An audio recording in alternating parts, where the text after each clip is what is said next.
Hello and welcome to another episode of Taking Back Saturday, a Happy Buyers Club podcast where we break down the real estate market each and every Friday and help home buyers build confidence, follow a process and hopefully buy really happy. Today, we are joined by one of the Inner North's best agents, and actually I think he's the first agent to join this show with a podcast of his own, Ross Armstrong. Welcome to Taking Back Saturday. Thanks very much for having me, Sam. Mate, it's good to have you here. It's been a long time coming. Yes. We've both of us have been crook or rescheduled or just been busy, which is not a bad thing. Coming into the back end of the year, Yes. obvious question, how's the market? The market's very tight. I've probably seen a big pickup the last sort of 4 to 6 weeks. However, it's very two-paced. Obviously, different price points in the market are a lot stronger than others. Up to early 2s in our particular area is very strong. 2.5 to 3 is quite slow. And then we're finding that 3.5 to sort of 4.5, 5 is kicked up another gear as well. So it's that middle end of the market that's hurting, but up to 2 and a little bit. Super strong. Pretty loose. Yes. Yeah, we talk about that all the time. I think a lot of our average purchase price is just a tick over 1.8, and it is on even off market. There's still some competition most of the time. Yes.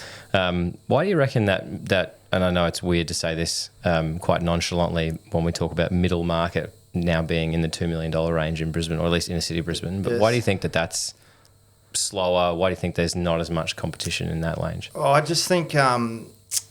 Look, to be perfectly honest, there's quite a few divorces in that price point. People borrowing that sort of money are heavily mortgaged. Most of that market is needing to sell as well. So they're needing a bridging loan. They're reluctant to get a bridging loan. And there's also, there's not much to buy. So they've got to then go and sell their place. But it's just a weird market, I think. If we get 1 or 2 rate drops next year, or whether it be next month, that will change. But it's really strange. Yeah, you get a house for 2.3, it'll sell in 24 hours or 7 days, or an auction. You get a house for 2.5, 2.55, and it's tight. Interesting. Yeah, I mean, it is an extortionate amount of money when you think about it, even if it has become the kind of next level for a lot of families. Let's talk about selling for a second, right? Because there's plenty of people who listen to this show who will probably be in that boat of, do we sell first? Do we buy first and potentially have to bridge, or do we sell first and get a long settlement, whatever it might be, right? What do you advise people when you're sitting down with them? It's a case-by-case scenario, really. Some people are, they're not risk takers, so, they don't want to buy before they sell. But my opinion usually is to sell, see how much money you can get, ask for a long settlement. Because there's not much stock on the market, buyers are pretty flexible. So we're doing a lot of 90 or 120-day settlements, which the buyers and sellers have the ability to bring forward. But my advice would be to sell, ask for a long settlement, and then try and find something in between. Most of the time, you'd be surprised. If you've sold and you're committed, you will find something, especially if you get help from buyers agents and those sort of people along the way. But yeah, that's my advice. But a lot of people are a little bit gun shy. I think again, talking about families, a lot of people don't want to move twice. Yes. Or they don't want to run the risk of being homeless at some point in time, and that is potentially worth something to them, which is why they're happy to rip up, $2 or $3 grand a week in capitalised interest if they're bridging or whatever it might be. You guys sell a lot by normal for sale, by auction. We've spoken to a few agents on this show, and they all have kind of a traditional one way that they will typically sell a property, but I don't think you and your team kind of you do whatever's right for the client, right?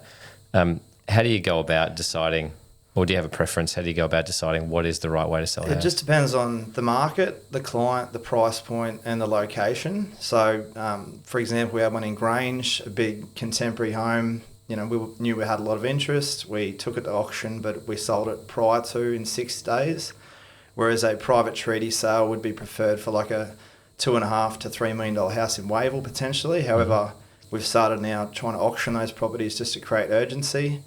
The vendors that don't want to do an auction in that sort of $1.5 to $2 million price point, we're doing like a best offers campaign, a short and sweet 2.5 week campaign. So we're at least giving buyers an opportunity to see the property on 5 or 6 occasions. That's probably been our most successful sale method the last 6 months for that $1.5 to $2 million range. A lot of the time we're getting 5% more than the vendor's expectations, and most of those contracts are unconditional. But it's a case-by-case scenario. It depends also on the rates as well. So if there's confidence in borrowing, then we might start pushing a few more auctions. But yeah, it's changing every 3 months. That's what, when we meet with vendors, we're sort of giving them a 3 and 6 month plan, but we just say, look, here's our advice now. That may change in 3 to 6 months. Let's talk about planning for a second, because I think there's almost an assumption from a lot of buyers, particularly, that a seller kind of makes the decision to sell. They pick an agent and they go on the market, but there's a hell of a lot more that goes into it. If you flip that to the other side, what's your advice for buyers of having a plan? Because again, they think, oh, we'll go to an open home on Saturday and see what happens. Yeah, no, the thing that I've noticed the last couple of years is that buyers really don't like agents a lot, but a good buyer will befriend an agent. I'd even call, if you're interested in that property, let them know straight away with a text message, let them know in the afternoon, call them again on the Monday, just stay in touch. An agent can be your best friend as well.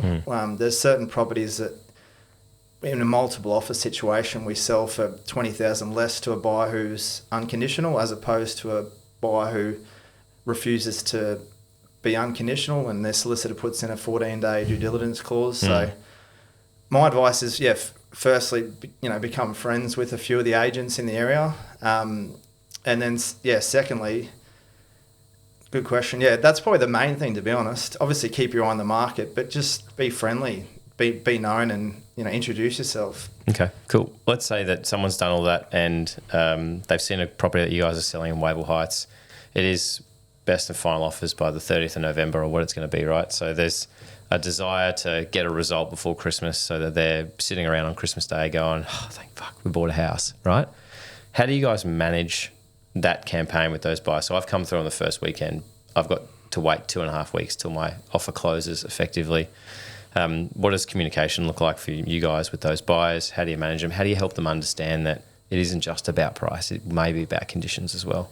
Well, firstly, we'd let them know if they want to buy the property prior to that offers closing campaign, they can. In most instances, you'd run that like an auction. It would have to be an unconditional contract. I guess all you can sort of do is say, look, the market's competitive.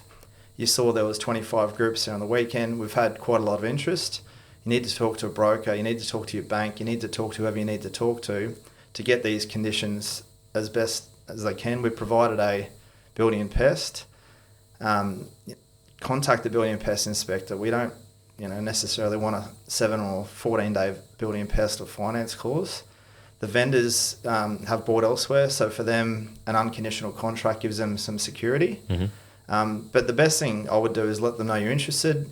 You could potentially put an offer in prior to. You might not go your highest offer, just under what that offer would be, and just let them know along the process that you want to be involved in the situation. And if it's offers closed by the 28th of October at 4 p.m, make sure you're in contact with the agent, the week before, 2 days before, the morning of, just keep in contact. Present yourself as the best buyer. Exactly, that's right. Nice. All right. Different scenario for you then. Same house, still 2 weeks out. I'm keen. I want to make an offer. How do you manage that with everybody else who's come through? So let's say you receive an offer on a property, or you've got some really interesting feedback.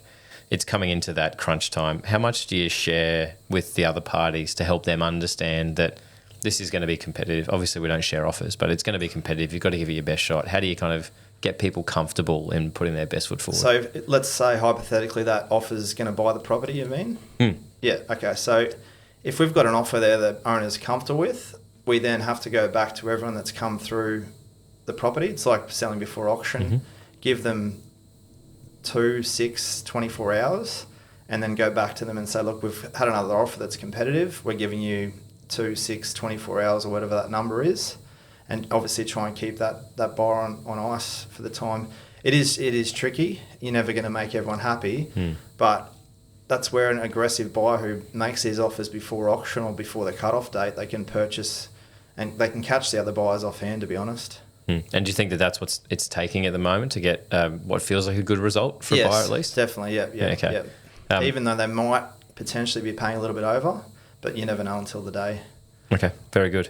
What do you think about selling off market? If there's a right case, right scenario, definitely possible. I've heard a few of your podcasts before and a few agents you've had on here. To be honest, most of the off-market sales are probably you're paying more than they would be if they were going on the market. Or the other option is the agent would sell off-market if they can't get the marketing from the owner. Okay. So they can't get the marketing from the owner, so they'll try and push an off-market sale. Do you guys offer that as like we'll put our toe in the water and see who's out there first up for anyone, just to maybe test your own seller's commitment to selling? Or is it just you guys have a process, you follow it because you know it delivers good results? We do that occasionally, but we find that our database is fairly strong. So a lot of the time, if you try and sell it off market, then it goes on the market and the buyers say, why didn't it sell when it was off market? Because we've seen this property. So you got to be careful. Look, we do sell quite a lot of new builds prior to completion. I don't know if you'd call that off market, but we probably sold this year 12. So we do sell them prior to completion, 2 or 3 months out through that new build database. For the vendors, they can cash in and not worry about styling and holding costs and that sort of thing. But if it's a red hot property and we know there's going to be competition, then we probably wouldn't sell it off market, no. How do you define a red hot property? Do you know when you get out of the car and you walk into an appraisal, you go, this is a good one? 20 metres frontage, opposite a park, north of the RIA, post-war, 4-bed home. Recently, sort of one in Wavell Heights we sold. Sold for 1,909 500. It was a nice house, but just location. The land value there is sort of 1.6 and a bit. Or a character home in Grange, Wilston, good pockets of Lutwich. Just something that's in high demand and low supply, really. What would you say to anybody who's listening to this who has been making offers that are near or close to comparable sales and been missing out recently? How do you help them get the confidence to pay what might be necessary to go and buy the house that they feel is an 8 out of 10 for them? There's two options. Obviously, you probably do need some help, probably do need a buyer's agent. I've sold properties to buyer's agents where they were there from day one and they've secured the property because they've kept that regular communication up. But I guess the other thing is just to take a small risk. If the agent's guiding that 1.8 to 1.9, then come in a little bit higher, potentially if it's the right property. The market's moving quickly, especially in that price point. To paying that extra 20, 50, 70, whatever the number is, 1,000 in 6 months' time will look like a good deal.